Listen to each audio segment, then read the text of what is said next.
Olá, classe de Cristianismo Básico. Estamos aqui mais uma semana com mais uma aula nesse curso, tanto para pessoas que desejam simpatizar, como um curso também de discipulado. É meu prazer estar aqui com vocês. E eu quero apenas relembrar um pouquinho do que a gente falou nas últimas aulas.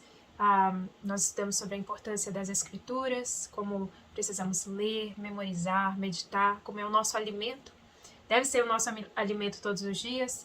Vimos um pouquinho sobre a Trindade, que servimos ao único Deus, e agora estamos passeando por cada pessoa da Trindade, né? Falamos um pouquinho a respeito de Deus Pai, e na aula de hoje nós vamos falar sobre Deus Filho, Jesus Cristo. E eu quero mais uma vez lembrar que a gente está, para as pessoas da Igreja Presbiteriana de Boston que estão fazendo isso como curso de batismo, nós temos o material ali, as apostilas, e estamos fazendo a apostila 1 e a apostila 2 ao mesmo tempo, tá, pessoal? Então, quando você estiver estudando, espero que você pegue a sua Bíblia, acompanhe, leia os textos, anote, e também você tem uma chance de completar tanto na parte 1 quanto na parte 2. Então, a semana passada nós começamos a falar sobre o credo. O credo é essa oração. Nós falamos como não é simplesmente essa reza utilizada pela Igreja Católica, mas ela realmente vem da palavra latina credo, que significa creio, da afirmação de fé que vem desde o tempo dos apóstolos, né? Chamado de credo apostólico. Nós vimos um pouquinho na aula passada sobre a primeira frase, creio em Deus Pai, Todo-Poderoso, Criador do céu e da terra. E hoje a gente vai para essa segunda sessão, que fala assim: creio em Jesus Cristo, seu Filho unigênito, nosso Senhor, o que foi concebido pelo Espírito Santo, nasceu da Virgem Maria, padeceu sob o poder de Pôncio Pilatos, foi crucificado, morto e ressuscitado, desceu ao mundo dos mortos, ressuscitou no terceiro dia, subindo ao céu, está à direita de Deus Pai Todo-Poderoso, de onde virá para julgar os vivos e os mortos. Eu me lembro de algum tempo atrás, antes da pandemia, quando nós estávamos tendo a escola dominical presencial, e nós estudamos uma revista intitulada Em que Cremos? Em que cremos? Foram assuntos, assim, realmente, que nos fazem refletir a respeito da nossa fé e pensando, assim, no credo, nas coisas, na nossa afirmação, naquilo que nós cremos. Eu lembrei dessa revista. Talvez algumas pessoas que estão fazendo essa aula lembram dessa revista, lembram dos assuntos estudados. E eu gostaria que você pensasse a respeito disso. Responda para si mesmo em que você crê. Você fosse colocar nas suas próprias palavras, na sua própria experiência, a sua fé. Como você descreveria isso? Como você descreveria o seu relacionamento com Deus? O que você diria a respeito desse Deus? O que você conhece a respeito da sua fé? Então, hoje em dia, a gente vê que para muitos a fé é muito subjetiva, né? Depende da circunstância que eles estão vivendo. Se estão passando por um tempo de bênção, de alegria, estão fervorosos, amam ao Senhor, batem palmas, cantam. E se estão passando por desertos ou tribulações, é aquela fé minguada, né? É uma fé esmorecida. Vemos também que outras pessoas se tornaram simpatizantes. Vão para a igreja, esquentam banco, tem gente que vai na Páscoa e no Natal, tem gente que vai uma vez por mês. São simpatizantes, ou seja, pessoas que professam a respeito de Deus, né? Respeitam a Deus, respeitam a palavra de Deus, às vezes respeitam até a instituição, a igreja, mas vivem de uma forma que não demonstra compromisso. Pensando a respeito do credo, como é uma afirmação de fé na história do cristianismo. Então vamos lá, quero passar dentro dessa sessão rapidinho, dessa segunda sessão do credo, pensando um pouquinho no que isso quer dizer para cada um de nós, porque eles escolheram essas palavras, porque eles escolheram esses aspectos para falar, para professar a sua fé. Então diz o seguinte: creio em Jesus Cristo, seu Filho unigênito. Vocês lembram que nós já falamos da pessoa de Deus Pai? Seu Filho unigênito, nosso Senhor. Então a gente se lembra que isso está arraigado em João 3,16, que diz que Deus amou o mundo de tal maneira que ele enviou o seu Filho unigênito, ou seu Filho único, para que todo aquele que nele crê não pereça, mas tenha vida eterna. Então, essa fé está centralizada na pessoa de Deus Pai e também na pessoa de Deus Filho. O que foi concebido pelo Espírito Santo nasceu da Virgem Maria. Então, aqui, dentro dessa afirmação de fé, nós vemos como é muito importante nós que nos dizemos cristãos entendermos, confessarmos, professarmos que o Filho de Deus se fez carne. Está ali em João capítulo 1, nós falamos sobre isso um pouquinho antes, como que Jesus, o Verbo, se fez carne e habitou entre nós. Nós vamos falar um pouquinho disso um pouquinho mais na frente nessa aula. Padeceu sob o poder de Pôncio Pilatos, foi crucificado, morto e sepultado. Gente, a Páscoa não é uma historinha que a gente conta todo ano, uma vez por ano, naquela época da primavera. Não. A Páscoa representa algo muito importante dentro da nossa fé, porque nós comemoramos a vida, não somente é isso, mas a entrega de Jesus, a crucificação de Jesus, a ressurreição de Jesus. Então ele veio, sendo Deus, se fez carne para fazer o quê? Ele veio para morrer, para nos resgatar dos nossos pecados. Então aqui no credo nós vemos essa afirmação que Jesus cumpriu a sua missão. Desceu ao mundo dos mortos, ressuscitou no terceiro dia. A gente lembra disso em Apocalipse capítulo 1, como diz que Jesus venceu a morte, Jesus pegou as chaves da morte e do inferno, está com ele conquistou isso para nós. Ele foi vitorioso acima daquilo que ele precisava de fazer, que foi passar pela cruz. Subindo aos céus, está assentado à direita de Deus Todo-Poderoso. Então Jesus foi levado aos céus, está no finalzinho dos evangelhos, e é também narrado isso no princípio do livro de Atos. Lembram da lição sobre a Bíblia? Então você já tem um guia para você começar a estudar a palavra de Deus com mais detalhes. De onde Jesus foi levado aos céus e ele virá para julgar os vivos e os mortos. Então, em que você crê?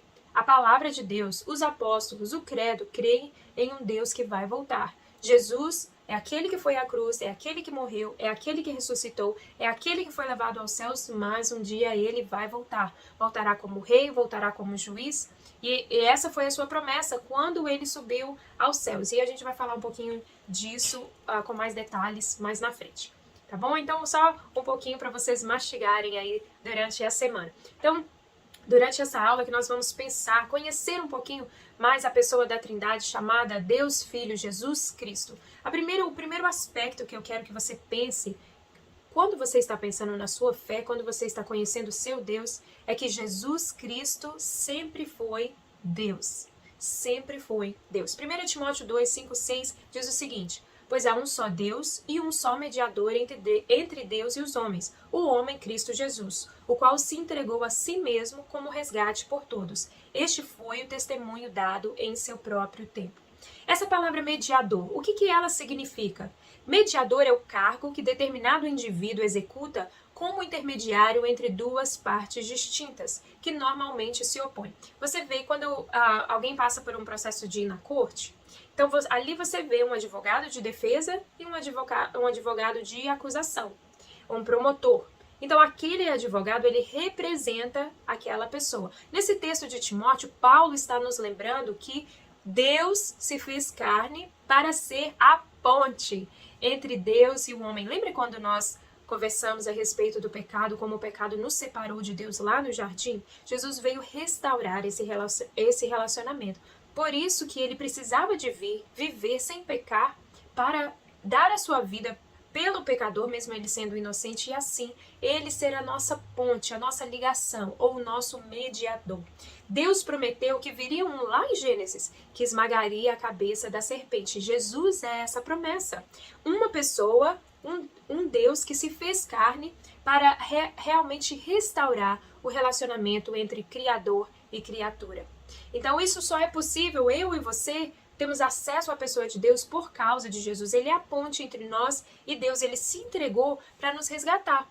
Mesmo sendo Deus, ele se despiu de toda a sua glória. Ele se fez carne, ele viveu, ele sofreu, ele morreu e ele ressuscitou para que eu e você tivéssemos novamente acesso ao Pai. Hoje a gente ora e Deus nos ouve, Deus nos responde. A gente não precisa de um intermediário. Mesmo que nós fazemos orações intercessórias, onde a gente ajuda o outro em oração, mas a nossa oração não existe uma oração que é mais ouvida do que a outra. Deus está sempre com seu ouvido inclinado. Nós já falamos sobre isso quando estudamos sobre 1 João, que devemos orar conhecendo a vontade de Deus. Mas nós temos livre acesso ao Pai e ainda temos a autoridade de orar, tendo a liberdade de encerrar os nossos pedidos, a nossa confissão, a nossa ação de graças em nome de Jesus. Jesus conquistou e estendeu isso para nós, em meu nome. Então vamos lá, Jesus Cristo sempre foi, sempre será Deus. Mateus 28, 18 diz o seguinte: então Jesus aproximou-se deles e disse: foi-me dada toda a autoridade nos céus e na terra. Como eu já disse, Jesus sempre será Deus. Ele se fez homem, sim, se fez mortal, sim, se fez carne, mas nunca deixou de ser Deus. Sempre foi Deus. Lembra como nós falamos na aula passada, como ele estava presente na criação? Lembra como nós falamos sobre os atributos da Trindade? Então, aqui nessa passagem, Jesus está dizendo aos seus discípulos que ele é o Deus Todo-Poderoso. Sabe, essa palavra El Shaddai vem dessa raiz, o Deus Todo-Poderoso. Jesus está dizendo aqui, eu recebi todo o poder, eu recebi toda a autoridade. Ele sempre foi, sempre será Deus poderoso. O que isso quer dizer? Que pode todas as coisas. A ele pertence todo o poder, toda a autoridade. Lembra quando Jesus expulsava um demônio? Isso gerava grande controvérsia entre o povo, porque nunca tinham visto alguém fazer isso, e eles diziam, ele tem que vir lá de Beelzebu, porque se eles atendem é porque ele veio dessa mesma linha de espíritos malignos, de espíritos das trevas, porque eles não entendiam como que até os demônios se submetiam à autoridade de Jesus. Então, por quê? Porque ele tem todo o poder, ele tem toda a autoridade. Lembra quando Jesus acalmou o mar? Os discípulos ficaram apavorados e disseram, quem é este? Que até os ventos e o mar lhe obedecem, mais uma vez, porque ele recebeu todo o poder e toda a autoridade. Por que Jesus, então, não faz tudo aquilo que nós pedimos? Porque ele não cura toda vez que a gente pede. Porque ele não salva a tal pessoa que a gente tem orado tanto, às vezes um membro da nossa família, porque ele não acaba com toda a violência, com toda a injustiça. Olha, é importante que nós sejamos cristãos maduros, que temos o discernimento quando nós estudamos a palavra de Deus e também quando nós desenvolvemos a nossa vida de oração. Lá no início, Deus deu a seus filhos, Adão e Eva, algo chamado livre-arbítrio, ou seja, liberdade de escolher. Então, às vezes, a gente comete esse erro, né? De pensar que a gente tem a liberdade de escolher tudo que a gente quer. Deus nos deu essa liberdade, só que quando chega a hora da gente arcar com as consequências, a gente quer que Deus faça o sobrenatural. Então, nesse mundo, a gente vive aqui, Jesus disse, olha, lembrem-se que o mundo jaz no maligno. Ele até conversa com os seus discípulos a respeito do príncipe desse mundo já estar condenado.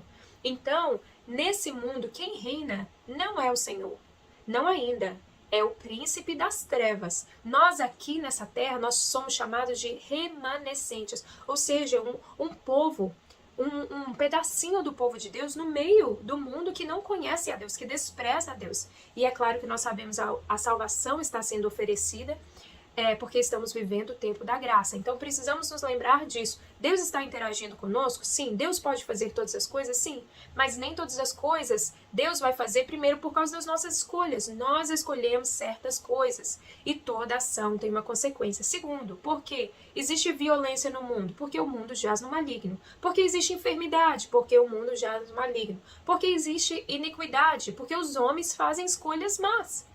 Ok? Então nós precisamos nos lembrar disso. Em algumas coisas, nós sabemos que Deus nos ouve. Mas eu orei pela cura daquela pessoa, era serva de Deus, por que o Senhor não curou? Nós falamos sobre isso em uma das aulas anteriores, a respeito de que nós não conhecemos a mente de Deus. Lá em Romanos 11, 33 em diante. Então, algumas coisas Deus não faz, nós não entendemos por quê, nós aceitamos, nos submetemos, porque o plano de Deus é algo que nós não conseguimos entender.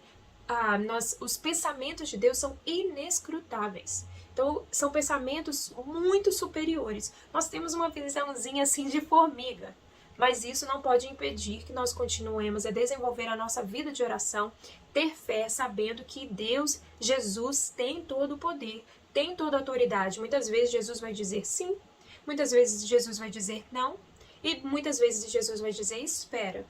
Por quê quando ele diz não? E aí? Mas eu pedi uma coisa boa. Mas o Senhor, como um bom pai, ele sabe o que é melhor para nós. E ele tem um plano, e o seu plano não pode ser frustrado. Então eu espero que essas palavras sejam palavras que você receba, reflita, porque um crente maduro, ele tem que digerir essas coisas espirituais e realmente ter um coração submisso à vontade de Deus. Amém, pessoal? Jesus Cristo, Deus. Hebreus 10, de 12 a 14, diz o seguinte: mas quando este sacerdote acabou de oferecer para sempre um único sacrifício pelos pecados, assentou-se à direita de Deus, Daí em diante, ele está esperando até que os seus inimigos sejam colocados como estrado dos seus pés. Por quê? Por meio de um único sacrifício, ele aperfeiçoou para sempre os que estão sendo santificados. Então, vamos falar um pouquinho sobre sacrifício. Sacrifício, no Antigo Testamento, depois da queda do homem, Deus instituiu toda essa lei ali nos livros de Êxodo, Levítico, Números, Deuteronômio, como que para que o pecado do povo e o pecado do indivíduo fosse perdoado, eles estariam sacrificando um animal. Dependendo do pecado, dependendo da cerimônia pelo povo, pela tribo, seria um cordeiro de 1 ano, sem defeito, sem mácula. E ali, aquele animal representaria o pecado daquele indivíduo, daquela tribo, daquele povo. Então, ao invés do povo morrer por causa do pecado, porque Deus não tem comunhão com o pecado, o animal era morto no lugar daquela pessoa. Ao invés do sangue da pessoa ser derramado, porque nós sabemos que na palavra de Deus o sangue representa vida, o sangue daquele animal era derramado e assim o povo era perdoado. Então, o que acontece? Quando Jesus se faz homem, ele vem com essa missão de resgatar, de ser o sacrifício para que o pecado da humanidade fosse perdoado. Por isso João Batista o chama de o Cordeiro de Deus. Por quê? Para que não precisasse haver mais derramamento de sangue pelo pecado. E agora nós sabemos, quando Jesus se entregou ali, como diz a palavra, por meio de um único sacrifício, ele aperfeiçoou para sempre os que estão sendo santificados. Aqueles que aceitam esse sacrifício, agora só precisam de confessar. Porque quando você confessa o seu pecado e deixa, você alcança misericórdia, né? E vimos isso também em 1 João, capítulo 1, que o sangue de Jesus Cristo, seu Filho, nos purifica de todo pecado. Então vamos lá. Tem gente que acha difícil confessar pecado, né? Acaba orando aquela famosa frase: Deus perdoa a multidão dos meus pecados. Vai dormir e fala: Deus perdoa a multidão dos meus pecados. Acorda e fala: perdoa a multidão dos meus pecados. E Deus fala: poxa, você tem uma multidão de pecado até dormindo? Claro que nós erramos, nós pecamos em pensamentos, pecamos em atitudes, pecamos em palavras, mas confessar não é isso. Confessar é você, né, quando uma pessoa é pega pela polícia e ela confessa o seu crime, ela diz: realmente, eu roubei aquele banco, realmente, eu passei no sinal vermelho, realmente, eu atropelei um idoso. Isso é confessar, ok? E nós precisamos aprender isso, confessar. Quando nós confessamos, nós estamos valorizando o sacrifício do Cordeiro de Deus que derramou o seu sangue para que nós pudéssemos ser puros. Não é difícil fazer isso, tá? Difícil é ser o sacrifício. E isso é o que Jesus fez por nós, derramou o seu sangue, se fez mediador, se fez sacrifício para que a gente recebesse redenção. Então, complete na apostila, nós estamos na parte da apostila 2, ok? Complete na sua apostila. Jesus é o único mediador entre Deus e os homens. A Jesus foi dado todo o poder e autoridade. Jesus foi o sacrifício pela redenção do homem. Vamos lá, nós vamos para o texto de Marcos 2, do verso 5 ao verso 7. Vendo a fé que eles tinham, Jesus disse ao paralítico: Filho, os seus pecados estão perdoados.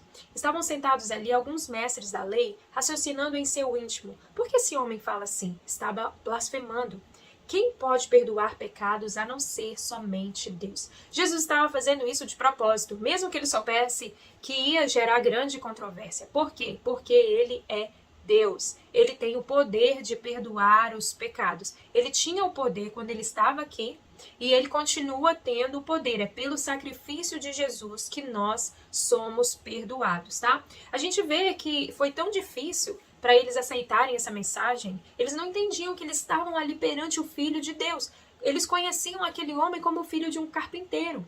Então, existia ali aquele homem curando, pregando, fazendo milagres. E eles não conseguiam assimilar tudo isso que estava acontecendo. Por isso que a gente vê que várias pessoas que eram considerados pecadores se apegaram a Jesus. Pescadores, pessoas simples, cobradores de impostos, que eram vistos de uma forma muito ruim na sociedade, prostitutas. E a gente vê realmente assim, que se apegaram a Jesus por quê? Porque sabiam que eram espiritualmente doentes e que aquelas palavras eram palavras de cura, palavras de restauração. Infelizmente, hoje em dia, muitos ainda têm desprezado o Senhor, têm desprezado o perdão que Jesus está oferecendo, o seu sacrifício. Ainda tem gente que olha para o que a palavra de Deus prega e acha assim, como assim? Como assim esse homem vem dizendo isso? Que pode mandar na minha vida, pode me dizer o que fazer, pode me dizer... Eu respeito isso, mas é minha decisão. E então, nós voltamos àquela pergunta. Em que você crê? Servir a Deus, conhecer Jesus, obedecer é uma escolha pessoal, tá, pessoal? Ir na igreja, bater cartão, isso não é relacionamento com Deus. Eu quero perguntar para você se você tem o seu pecado perdoado, se você confessa, se você crê, se você tem o sangue do Cordeiro derramado para que você tenha acesso a Deus. Isso é algo que cada pessoa precisa responder. Tá? Vamos lá para mais um texto, Hebreus capítulo 1, do verso 1 ao verso 3, uma passagem conhecida, diz o seguinte: há muito tempo Deus falou muitas vezes e de várias maneiras aos nossos antepassados por meio dos profetas, mas nesses últimos dias falou-nos por meio do Filho, a quem constituiu o herdeiro de todas as coisas e por meio de quem fez o universo. O Filho é o resplendor da glória de Deus e a expressão exata do seu poder, sustentando todas as coisas por sua palavra poderosa. Depois de ter realizado a purificação dos pecados, ele se assentou à direita da majestade nas alturas. Então isso aqui é um complemento do que nós já falamos anteriormente a respeito da Trindade, como a Trindade estava presente na criação. Falamos como o Filho de Deus é o Logos, ou a palavra que se fez carne, a palavra pela qual todas as coisas vieram a existir, a palavra criadora. Falamos também de como Deus não somente criou, mas que ele preserva, ele sustenta a sua criação. Ele não é um Deus que criou e abandonou. Ele é um Deus presente que continua interagindo com suas criaturas, com sua criação. E aqui vemos a descrição de tudo isso a respeito do Filho. Veja como o autor de Hebreus vem nos lembrar disso. Quem é o Filho de Deus?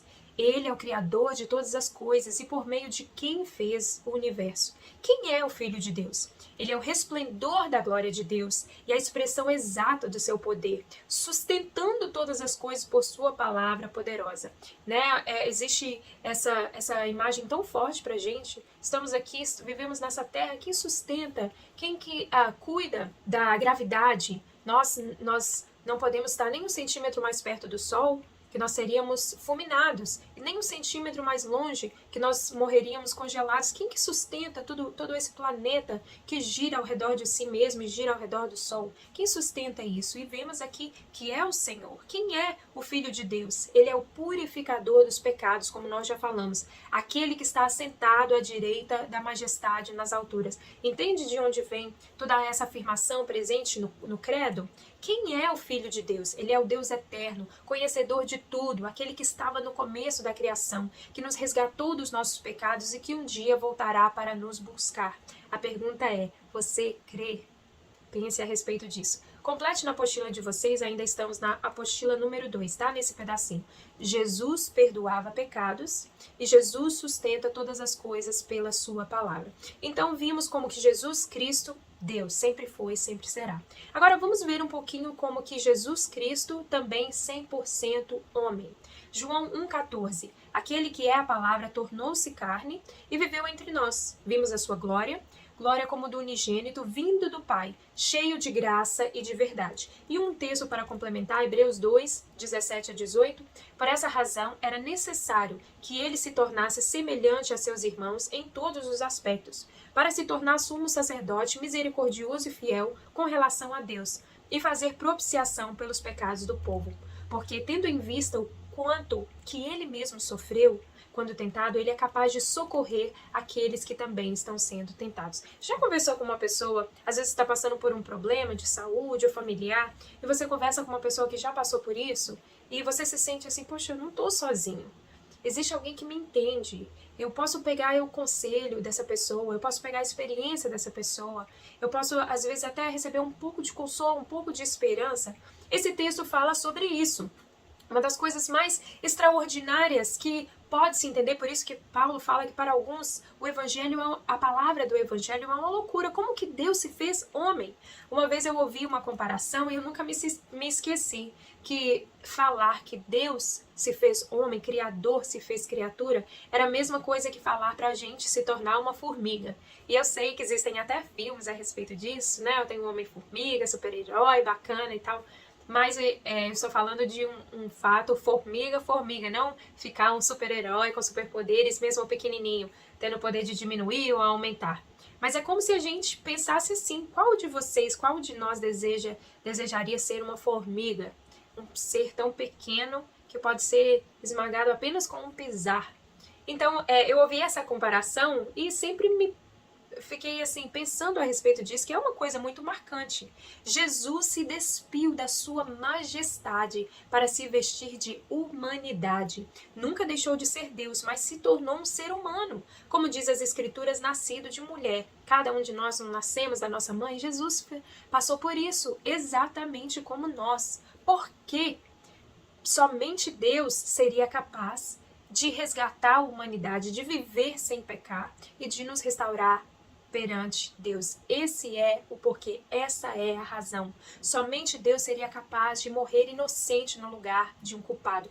Não sei se você já assistiu ou já leu o livro das Crônicas de Nárnia, de C.S. Lewis, e ali no primeiro filme, no primeiro livro, o leão chamado Aslan, ele se entrega por um dos meninos, né, pelo Edmund, ele dá a sua vida e ali ele é machucado, eles tiram seu pelo. Se você já assistiu o filme, é uma cena muito forte, e ali o mal mata aquele leão que se entrega por um culpado. E depois ele mesmo restaura. É algo, a gente sabe que C.S. Lewis era um servo do Senhor, escreveu muitos livros muito interessantes, e eu recomendo, se você nunca assistiu, num ponto de vista assim, bem diferente, bem fictício, a gente vê um pouco a história da redenção, mas foi isso que Jesus Cristo fez. Veja como o texto de Hebreus nos fala um pouquinho mais, nos ajuda a entender um pouco melhor sobre isso, sobre Jesus se fazendo carne. O autor diz, era necessário que ele se tornasse semelhante a seus irmãos. Foi isso que ele fez, em todos os aspectos, para se tornar sumo sacerdote, misericordioso e fiel com relação a Deus e para ele fazer propiciação pelos pecados do povo. Então nós temos confiança ao nos aproximar de Jesus, a falar para ele, a nos abrir com ele, a contar as nossas fraquezas, a pedir pela sua ajuda, porque tendo em vista o que ele mesmo sofreu quando tentado, ele é capaz de socorrer. Quem aqui nunca orou, Jesus, me ajuda, Senhor, me socorre? Então ele é misericordioso, fiel, e ele pode se compadecer, ele é capaz de socorrer aqueles que estão sendo tentados. Que coisa linda, que gesto de amor. Às vezes é até difícil da gente compreender esse amor, essa atitude de Jesus se fazer carne. Então complete ainda na apostila número 2, Jesus se identifica com os homens em todos os aspectos. Então vamos lá, eu quero ver com vocês vou passar aqui por vários textos para a gente ver esses aspectos, como que Jesus Cristo era 100% homem. Jesus Cristo, Filho de Deus, Filho do homem. Lucas 24:43 diz o seguinte, deram-lhe um pedaço de peixe assado e ele o comeu na presença deles. Então Jesus, como qualquer um de nós, tinha apetite, comia, mastigava, se alimentava como qualquer outro humano, tá? João 4, de 6 a 7. Essa passagem bem conhecida, quando Jesus conversa com a mulher samaritana ali no poço. Havia ali o poço de Jacó. Jesus, cansado da viagem. Talvez você, não sei que hora você está assistindo essa aula, talvez você teve um dia longo, trabalhou muito, você sabe o que é isso, né? Que está cansado. Talvez alguém tenha um filho pequeno, que não dorme muito, você está cansado. Jesus passou por isso. Jesus estava cansado, ele viajou muito tempo a pé com seus discípulos. E ele chega e diz isso aqui. Nisso veio uma mulher samaritana tirar água e Jesus disse-lhe, dê-me um pouco de água. Então a gente vê, Jesus estava cansado, Jesus estava com sede, já vimos que Jesus tem fome, ok? Mais um texto muito que eu gosto bastante, está em Marcos 4, 36 e 37, é aquela passagem onde Jesus e os seus discípulos estão em um barco, estão indo de um lugar para outro. Jesus está no processo de pregando a palavra em várias cidades, e aí a gente vê essa passagem. No verso 37 diz, levantou-se um forte vendaval e as ondas se lançavam sobre o barco, de forma que este foi enchendo de água. Jesus estava na polpa, dormindo com a cabeça sobre um travesseiro. Então, olha só, não somente ele estava cansado da viagem, mas aqui nessa passagem diz que ele estava dormindo, como qualquer um de nós.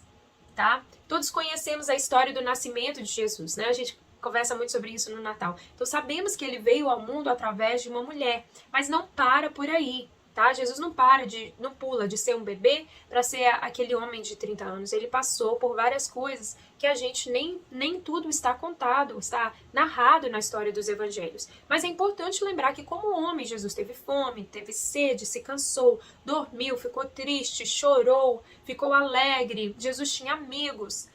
Então a gente vê que ele se fez um homem como qualquer um de nós. Jesus não andava meio centímetro acima do chão, ou quando ele falava alguma coisa, não aparecia um coral de anjos fazendo né? Ou então quando ele se levantava, uma auréola brilhava em cima da cabeça dele. Jesus era um homem como qualquer um de nós, era igual em aspectos físicos, em aspectos fisiológicos, emocionais, mentais, espirituais, com exceção de um, que está narrado em Hebreus 4,15, pois não temos um sumo sacerdote que não possa compadecer das nossas fraquezas, mas sim, alguém que, como nós, passou por todo tipo de tentação, porém sem pecado. Jesus, como homem, não pecou. Ok? Ele nunca deixou de ser Deus, mas mesmo na sua humanidade, Jesus escolheu viver sem pecar. E isso nenhum de nós conseguimos fazer. Então, nisso, Jesus não é igual a nós. Ele foi tentado, mas ele foi aprovado, ele conseguiu vencer. E por causa do sacrifício dele, nós o imitamos, nós andamos. Esse nome cristão significa seguidor de Cristo. Então, nós seguimos o seu modelo. Complete na apostila, ainda a apostila 2, Jesus comeu como homem, Jesus teve sede como homem, Jesus se cansou como homem, Jesus foi homem, mas não pecou. Vamos para o último aspecto da nossa aula hoje, Jesus Cristo Salvador. Nós já falamos sobre isso um pouco nos pontos anteriores, mas vamos fazer aqui essa partezinha como pergunta e resposta para entendermos um pouco melhor. Por que Jesus se fez homem? E a gente vai para lá, o texto comecinho de Mateus 1:21. Maria e José recebem essa palavra do anjo. Ela dará à luz a um filho e você deverá dar-lhe o nome de Jesus, porque ele salvará o povo dos seus pecados. Yeshua. Então, desde antes do seu nascimento, Jesus se fez homem para isso, para salvar, para redimir, desde aqueles que conheceram ele na terra, quanto toda a geração que veio após os apóstolos. Jesus veio para salvar a humanidade, aquele que crê, aquele que ia aceitar. João 1:11-13. Ele veio para o que era seu, mas os seus não receberam. Contudo, aos que o receberam, aos que creram em seu nome, deu-lhes o direito de se tornarem filhos de Deus, os quais não nasceram por descendência natural, nem pela vontade da carne, nem pela vontade de homem algum, mas nasceram de Deus. Então, por que Jesus se fez homem? Nós vamos completar isso na apostila número 1. Jesus se fez homem para salvar o pecador, para resgatar, para redimir. E Jesus se fez homem para nos adotar como filhos de Deus. Conversamos isso um pouquinho sobre as aulas, dentro das aulas de 1 João. Todos são filhos de Deus, todos são criaturas de Deus. Mas são filhos de Deus aqueles que aceitam isso daqui, olha. Aqueles que o recebem, aqueles que creem em seu nome. E eu espero que você que está me ouvindo, que está participando dessa aula, que você seja um deles, seja um filho de Deus que aceitou e crê no nome de Jesus. Mas aí a gente pergunta, o que é salvação? Jesus veio para salvar, o que é salvação? Atos 16:30-31 diz o seguinte, então levou-os para fora e perguntou, Senhores, que devo fazer para ser salvo? Já ouvi isso várias vezes. Eles responderam, creia no Senhor Jesus e serão salvos. A salvação é uma mudança da morte para a vida. Quando você vive em pecado, você herda a morte eterna. Quando o seu pecado é perdoado pelo sangue de Jesus, você herda a vida eterna. Tá entendendo, pessoal? E o que é isso? O que precisamos fazer? Jesus já fez a parte mais importante, a parte mais difícil. A nossa parte é crer. Você deseja ser salvo? Você deseja que o seu nome esteja escrito no livro da vida? Creia no Senhor Jesus e você será salvo. Completando um pouquinho mais disso, vamos para o texto de Romanos, capítulo 10, a partir do verso 9, Paulo diz, se você confessar com a sua boca que Jesus é Senhor e crer em seu coração que Deus o ressuscitou dos mortos, será salvo, pois com o coração se crê para a justiça e com a boca se confessa para a salvação. Então veja expressões chaves nessa passagem, com a confessar com a sua boca. Gente, não está dizendo servir a Deus de boca para fora, tá? Significa você falar aquilo que está cheio no seu coração, você confessar a Jesus e viver uma vida de acordo com a vontade de Deus. Mas para ser salvo, você tem que dizer isso. Eu reconheço que eu sou pecador. Jesus entra na minha vida, seja o meu Salvador, seja o meu Senhor. E no seu coração, dentro do seu coração, você precisa crer. Às vezes nós temos pouca fé, pedimos ao próprio Senhor, Senhor, fortalece a minha fé, aumenta a minha fé. Mas crer, pessoal, não é sentir. Crer é escolher. A fé é uma escolha. Você escolhe todos os dias crer e servir ao Senhor. E a pergunta é, você tem feito essa escolha? Ainda nesse texto, né? Com o coração se crê e com a boca se confessa. Pense e medite na sua vida ao ouvir isso. Ainda no livro de Romanos, capítulo 3, verso 22, a parte B, diz: não há distinção, pois todos pecaram e estão destituídos ou separados da glória de Deus. É importante a gente lembrar que todos nós estamos na mesma categoria de pecadores. Às vezes nós podemos ser bons filhos, bons cônjuges, mas ainda assim nenhum de nós tem a categoria da perfeição, tá? Então, para nós termos acesso a Deus, nós temos acesso através da pessoa de Jesus. Se você aceita Jesus, você sai da categoria de pecador para a categoria de justificado, a categoria de perdoado. Mas isso é uma escolha pessoal. O seu pastor não pode fazer para você, os seus pais não podem fazer por você. É uma escolha sua. Mas aí, né, tem aquelas pessoas que falam, mas fulano é tão bom, fulano é um bom filho. Pessoal, lembra que a palavra de Deus diz que se alguém acredita que está vivendo sem pecado, ele faz de Deus um mentiroso. Nós somos pecadores, nós erramos, nós somos limitados. Às vezes a gente peca mesmo, não é porque a gente quer desagradar a Deus, porque nós somos fracos. E precisamos da salvação, precisamos dessa justificação, porque pelos nossos próprios atos nós não conseguimos alcançar a vida eterna. Receba isso, essa verdade transformadora na sua vida. Complete na apostila 1, salvação é um ato de fé, salvação exige confissão e todos precisam de salvação. E eu quero encerrar aqui com 2 textos. O primeiro está em Mateus 10, 37 a 39, que diz o seguinte: quem ama seu pai e sua mãe mais do que a mim, não é digno de mim. Quem ama seu filho ou filha mais do que a mim, não é digno de mim. E quem não toma sua cruz e não me segue, não é digno de mim.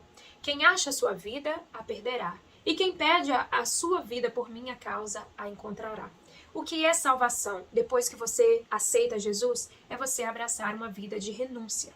Renúncia, pessoal, não é autopunição, ok? Tem gente que pensa que renunciar é ser infeliz. Deus quer que eu seja infeliz. Não é isso. Renunciar, vida de renúncia, é você abrir mão da sua própria vontade para viver na plenitude da vontade de Deus. Falamos sobre isso e eu gostaria de repetir. Na oração do Pai Nosso, que venha o teu reino e seja feita a tua vontade. Renúncia é se submeter. Não é punição. Deus não está interessado na sua infelicidade, muito pelo contrário. A alegria do Senhor é a nossa força. Então, o desejo quer conhecer mais, a gente vai falar depois uma aula na frente sobre os frutos do Espírito. Então, dentro desse texto, algumas coisas aqui podem nos impedir que experimentemos a plenitude do nosso relacionamento com Deus. O que, por exemplo? Amar a família mais do que amar a Deus. Errado. Amar as suas vontades mais do que amar a vontade de Deus. Amar a vida presente mais do que amar a eternidade. Então, este é o princípio de renúncia. Abrir mão da nossa vontade para vivermos a vontade de Deus. Complete na sua apostila. Precisamos nos lembrar que, como seguidores de Cristo, precisamos carregar a nossa cruz dia após dia. Isso é algo pessoal que deve acontecer de forma específica na vida de cada um. E o último texto que eu quero ler com vocês está em Romanos 8, 37 a 39, um texto conhecido. Paulo diz, mas em todas essas coisas somos mais que vencedores por meio daquele que nos amou. Pois estou convencido de que nem morte nem vida, nem anjos nem demônios, nem o presente nem o futuro, nem quaisquer poderes, nem altura nem profundidade, nem qualquer outra coisa na criação será capaz de nos separar do amor de Deus que está em Cristo Jesus, o nosso Senhor. Pessoal, precisamos nos lembrar que nós vivemos em um mundo físico, mas existe um mundo espiritual. Esse mundo espiritual, existem entidades, seres, anjos caídos, demônios que querem o tempo todo separar você de ter uma comunhão completa, um relacionamento pleno com o Senhor Jesus. Então é importante que dentro disso nós abramos a nossa mente para entender que mesmo sendo cristão, mesmo sendo salvo, nós passamos por momentos difíceis. Às vezes a gente pergunta: Deus, por que você permitiu isso? Estou passando tanta luta, tanta dificuldade. Seria tão bom se tudo fosse mil maravilhas agora que eu aceitei a Jesus, agora que eu estou caminhando com Jesus. Mas o mundo está sob o poder de Satanás. Então nós vemos que o mundo físico e o mundo espiritual interagem. Vemos na passagem bíblica que existe uma guerra espiritual. Além de haver a guerra espiritual entre o velho homem e o novo homem, a sua natureza carnal. Então nós precisamos nos lembrar disso. Nesse mundo que nós vivemos, existe o pecado, existe a violência, existe a tristeza, existe a tribulação. Nada disso pode anular a sua vida com o Senhor. Qual a diferença então? A diferença é que com Deus, no meio de tudo isso, você não está só. Jesus disse: eu estarei convosco todos os dias, até a consumação dos séculos. Então permita que a paz do Senhor, a presença do Senhor, o conforto do Senhor seja a sua força no momento da dificuldade. Não deixe que a sua fé oscile, não seja um servo do Senhor que depende das circunstâncias. Jesus está com você, Ele é Deus. E use também a arma da oração. Ore, peça, agradeça, fale, abra o seu coração e conte tudo ao Senhor. Porque Ele é o Deus da nossa vida, lembra? Ele é o sumo sacerdote que se compadece, que como nós, entende todas as nossas dificuldades. Então, guarde isso, não desanime, não desista, não perca a sua fé. Creia no Senhor, confie no Senhor, caminhe com o Senhor todos os dias da sua vida. Complete na apostila 1, ser salvo não significa ser livre de problemas, mas ser em Cristo mais do que vencedor. Lembre, a sua vida aqui é passageira, mas aquilo que nos espera, aquilo que Jesus conquistou na cruz por nós, isso é eterno. Então fique firme em nome de Jesus. Deus abençoe você.